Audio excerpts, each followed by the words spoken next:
এই যে শুনছেন, আপনার চাটা উঠে খেয়ে নেন, নাহলে ঠান্ডা হয়ে যাবে। আমার শুধু চা না, সাথে সিগারেটও লাগে। কিন্তু সিগারেট তো খারাপ ছেলেরা খায়। আমি তো খারাপ ছেলেই। কিন্তু বাবাজি বললো আপনি ভালো ছিলেন। কথা না পারিয়ে লাইটটা খুঁজে দেন। এখন থেকে এই বাসায় থাকতে হলে আমার কথা মতো চলতে হবে। এখন থেকে আপনার সিগারেট খাওয়া বন্ধ। তুমি প্লিজ এরকম করো না, প্লিজ। দেখো, আমার কিছু ভালো লাগতেছে না, আমি জানি না আমি কি করব। যাও তো, পা ছাড়ো।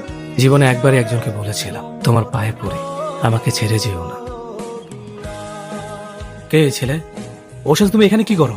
ও আমার ফিয়ন্সে, কিছুদিন পর আমাদের বিয়ে, তাই আমি আজকে ওর সাথে শপিং এ গিয়েছিলাম। মানে কি ইতি? তুমি আমাকে ভালোবাসো না? তুমি এই ছেলেকে কেন বিয়ে করতেছো? আমি তোমার কথা কিভাবে বলবো আমার ফ্যামিলিতে? কি করো তুমি? কোনো যোগ্যতা আছে তোমার? আর এই ছেলেকে দেখো, যেই কোম্পানিতে চাকরি করে মাসে লাখ টাকা ইনকাম করে। আমি তোমাকে অনেক ভালোবাসি, তুমি বাসায় একটু ম্যানেজ করো।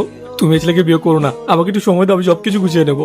ছাড়ো অভি, এখানে অনেক মানুষ আছে, আর ও এসে দেখে ফেললে অনেক ঝামেলা হবে। এসবের মানে কি? কই, কোনো মানে নেই তো। আপনারা বললেন বাসায় সিগারেট খাওয়া যাবে না, আবার আপনি সিগারেট এনে দিলেন যে। ওসব আপনি বুঝবেন না। আমি অনেক ভেবে দেখলাম, আমি যদি আপনাকে সিগারেট খেতে বাধা দেই, কোন দিন যেন আপনি আবার বলে বসেন আমি আপনাকে বিয়ে করেছি ঠিকই, কিন্তু স্ত্রীর মর্যাদা দিইনি।